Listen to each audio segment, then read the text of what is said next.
For Creamer Media's Polity, I'm Sashni Murli. Lecturer and author Julian Brown joins me to discuss his book, South Africa's Insurgent Citizens. The new South Africa is a country born out of protests, and as you describe in your book, we are the protest capital of the world. How have South African protests changed or evolved following democracy? Well, if we take the start of democracy to be 1994, and the transition, the first election, the move from the apartheid government to a post-apartheid ANC-led government, we see a very significant shift in how we understand what politics in South Africa should be. After 1994, we have a state and a government that is widely, even universally, accepted as legitimate. We don't question the fact of elections. Everyone can vote. We don't really question the outcome of elections. Every election that's been held since 1994 has been substantially free and fair, and it's the majorities that have been won by the ANC government are unquestionably legitimate. With that legitimacy, though, comes a range of expectations. Some of those expectations, which many scholars have talked about, are material. The redistribution of economic wealth in the country, of land, or the better distribution of services across the country. But those aren't the only kind of expectations that have come with the transition. As well as material expectations, the fundamental shift to democracy is the expectation of all South Africans that they are part of society, that all of us are equal members of a South African political and social order, and that all of our voices count equally. This is where, I suggest in the book, our post-apartheid government is falling down. Although the delivery of services is certainly a problem, although the redistribution of wealth is unquestionably incomplete, no one can really seriously doubt that the ANC and government is attempting to redistribute and is attempting to address inequality. But what is defining protest more and more, particularly in the second decade of democracy, is a dissatisfaction with the ways in which the state and the government are responding to, hearing, or understanding citizens. Local communities across South Africa have been embarking on protest and many other forms of political engagement over this past decade in an attempt to get their experiences heard, their voices understood, and their agency, their ability to act as citizens, recognized within the South African political order. And the protests that we're seeing today across South Africa are not protests against the post-apartheid state. They're not protests against the right of the government to govern. They're protests about how the government should engage with its citizens, what our individual and community political rights and agency and abilities to act mean. And in South Africa today, one of the problems that I try to highlight in this book, we have a situation in which the government, governing elites, the state, local ward councillors, so on and so forth, presume the inequality of knowledge, the inequality of understanding of the majority of South African citizens. In short, what they do in responding to protest is say, we understand better what is good for you and how to distribute services, how to redress inequality. Your experiences aren't enough. They don't count. And because you can't speak in our language, then you can't speak. The protests, more than anything else in post-apartheid South Africa, are about the right to speak and the right to speak from experience. You state that South African politics may be fractured, but that it is in those cracks that a new movement is beginning to grow. Can you explain what you mean? Most analysts of contemporary South African politics focus their analyses on the ways in which the state, the government, business, and other forms of elite pacts, other forms of elite agreements are falling apart. You will see endless analyses of the ANC Youth League and why it is or isn't part of the Zuma coalition within the ANC. you will see many numbers of analyses of, does this particular DAMP agree with this particular other DAMP, and will the party split? Most of this is focused on the ANC, of course, because it is the largest party, it's got the widest array of political opinions in it, and it is the governing party. These splits have been the focus of analyses that try to argue that it is in the fracturing of society that we see the problem, the fracturing of political society. That the inability of, for example, President Zuma to hold the whole coalition within the ANC together is what is making the state incapable of acting or creating the spaces for corruption. I don't want to say that the state always acts brilliantly, and I don't want to say that the state is immune from corruption. Of course it isn't. But I want us to look at these fractures and these fights and these splits within the governing elite and within the political society as also offering spaces for possibility. What happened with the ANC Youth League split? Well, the EFF emerged. We can have a long and endless discussion over whether or not that is a good thing for South Africa, but there is no doubt that more voices have come to be heard in the elite political sphere on the basis of that fracture, of that fragmentation. In addition, and perhaps in my opinion far more importantly, when the governing consensus fractures and people can no longer agree on what the best or the only solution for South Africa's economic woes or social woes or political woes might be, new voices have a chance to be heard. And what we see happening across South Africa today is communities and groups in civil society and elsewhere organizing around these sites of tension, these fractures in the political order. In Natal, for example, Abashlali Basiam Jandolo has been trying to take advantage of fights between the ANC and the EFF, of the DA's attempts to capture a broader share of the vote in Natal, and trying to use these moments of conflict within the governing political society to create support bases, to create moments in which their voices can be amplified and heard. And so what I don't want to suggest is one singular movement, whether it be the EFF or the United Front or the Alliance Against Corruption or any other single movement is emerging from these fractures.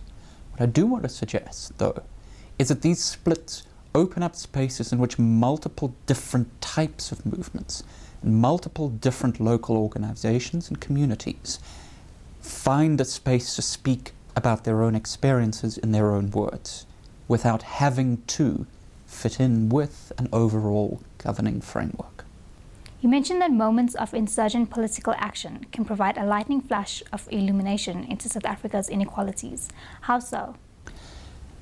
It is very easy for us, whether we are wealthy, whether we are comfortably middle class, whether we are working class, or whether we are poor, to see the world within the horizons of our own experiences.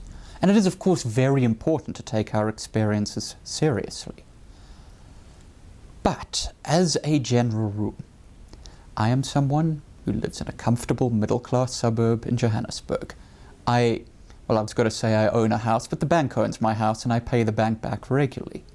I work in a university. It is very easy for me not to know what the physical and emotional and psychological experiences of poverty are in this country. There are few outlets in which those experiences are being reflected. As a general rule, the media rarely reports on the poor, the conditions in informal settlements or in illegally occupied buildings in this country, unless protest happens, unless there is some kind of disruption that forces those experiences to come to the attention of people outside of those circumstances. Now, this isn't just simply about making the middle class aware of poverty, but that is part of it. It's about making all of us in South Africa, in all of our different divisions, aware of each other's experiences. Protest is not the inevitable, the necessary, or the best way, perhaps, to do that. But it is one of the few ways in which the standard operating procedures of the media, the standard operating procedures of our society get disrupted, and other experiences, other voices, other types of lives become visible and become part of a public discourse. So what protest can do when it provides these lightning flashes that show the kind of inequalities that structure our society is to make them visible, to cease allowing them to seem like the inevitable, natural backdrop to society, like there's nothing that can be done about them. And although it doesn't necessarily tell us what can be done or what must be done, its protest makes it impossible for us to accept that this is normal, this is ordinary. Because of that, those moments of illumination can reshape how we understand politics and how we understand where any one of us, rich, middle class, working class, employed, unemployed, poor, where we fit into post-apartheid South African society. In your book, you highlight South Africans' experiences with police during protests. After one woman's experience, she believes that the state's adoption of an ideal of discipline seemed to be masked to hide the true reality of state repression. Can you tell us about this woman's experience? Okay. The experiences I'm talking about here are the experiences of a community leader in Durban. Her name is Bandile Mdolose. She was, at the time I'm talking about, the General Secretary of Abashlali Base Mjondolo, but she has since split from the movement. At the time, Ms. Mdolose was an activist working in Cato Crest, which is an area on the outskirts of Durban, in the aftermath of what was a largely, as far as I can tell, perhaps entirely peaceful protest, until police showed up, fired indiscriminately, and killed one young teenage girl. In the aftermath of this protest, Ms. Mdolose led a march to the local police station. That march is entirely captured on video camera, with the exception of about 40 seconds in which there is a jump in the camera, and in that jump, the police, at her trial, suggested that she had picked up some stones from the side of the road, thrown them at the police, and thus committed an act of public violence. I've led with the lack of evidence because this is an extremely dodgy charge at the best of times. Even if it were true, it's difficult to see how one woman throwing one stone at a police casper is in and of itself so violent that it requires an arrest. But be that as it may, there was no evidence of this incident ever taking place. And when, eventually a year later, the case came to trial, it was thrown out at half-time. The magistrate presiding said the police had been unable to prove that any offence had in fact happened, so therefore the case vanished. This is a story of what happened to Ms. Mdolose up to that point. She was arrested. She was then held pending bail for a week in prison. There was no bail hearing. The charge took several days to arrive, and it was only after 7 days of sitting in Westville prison that bail was set and she was permitted to walk free. The context of this discussion is an article she published afterwards, in which she described her experiences of policing over the last several years of her activism. And in that, it becomes clear that for her, as for many, many poor and community activists across the country, the police tend to act first, then arrest, and only then, far too often, try to find evidence to back up the charge, and again, far too often, cannot find that evidence. The police act repressively with regularity. And if I can be permitted a brief divergence into the contemporary moment, you can see it happening in South Africa this week that you're interviewing me. And we see the police assaulting students outside Parliament, dispersing them with tear gas, stun grenades and rubber bullets, before meaningful engagement, before attempting less violent, more peaceful means of dispersing what is unquestionably a peaceful crowd. This is a habitual practice in South Africa. Now, the context of saying that the police prefer repression to discipline is this. The literature and the law on policing in South Africa prescribe an approach that seeks to have minimal physical force used, that seeks to discipline protest and protesters into certain acceptable modes of behavior. So protest peacefully and unarmed. So to say that there are certain ways in which you can march, certain routes you should take through a city, you should ensure that you have different types of observers and engage with the state in particular ways. This is the ideal form in which the Regulation of Gatherings Act and other pieces of legislation impose upon protest. And they also impose upon the police a responsibility to ensure that insofar as possible, they respond in a similarly disciplined, calm, and minimal fashion. But at Marikana, in Cato Crest, outside Parliament, and in site after site after site, we do not see this disciplined engagement taking place. What we see is a rapid and often precipitous recourse to violence as a way of suppressing protest, of dispersing crowds, and often, as in the case of Ms. Mdolose, highlighting individual activists, arresting them, and removing them from public life.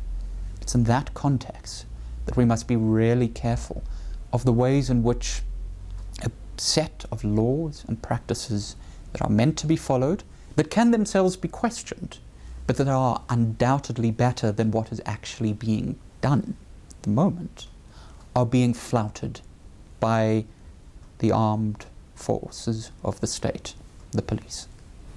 What do you hope people will understand differently about South African politics after reading your book? What I hope that people will understand differently about South African politics is essentially a matter of perspective. Although there are other academics who are seeking to reframe South African discourse, and they are doing really important work, the majority of popular commentary, the majority of newspaper commentary, and the majority of what is broadly called the political commentators in the country have adopted an approach that defines politics from the top down. We look at who is in charge of the country, who is the president, who are in the executive, who are the elites that run things. And then there is a sort of presumption that whatever is decided at the top trickles down to the rest of society. What I want us to start thinking about, and again, I'm not the only one doing this, of course, is to start thinking about politics from below. To say that, of course it does matter who is in charge of the state. Of course it does matter who the president is. But we can't only focus on the president to understand South African politics. What we have to do is look across the country and see what is actually happening in communities and local areas everywhere. And this is where Peter Alexander's phrase about South Africa being the protest capital of the world is so important. The single most visible thing that is happening in South African politics today is not a dispute over an individual's corruption or an individual's relationship to any particular other individual in government.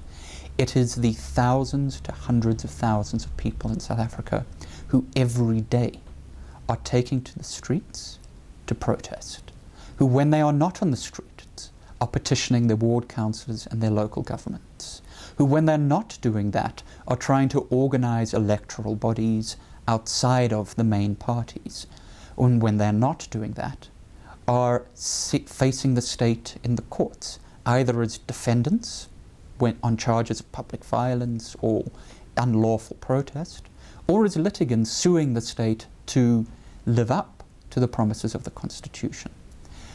Far more people are engaging in politics across the country than we ever see.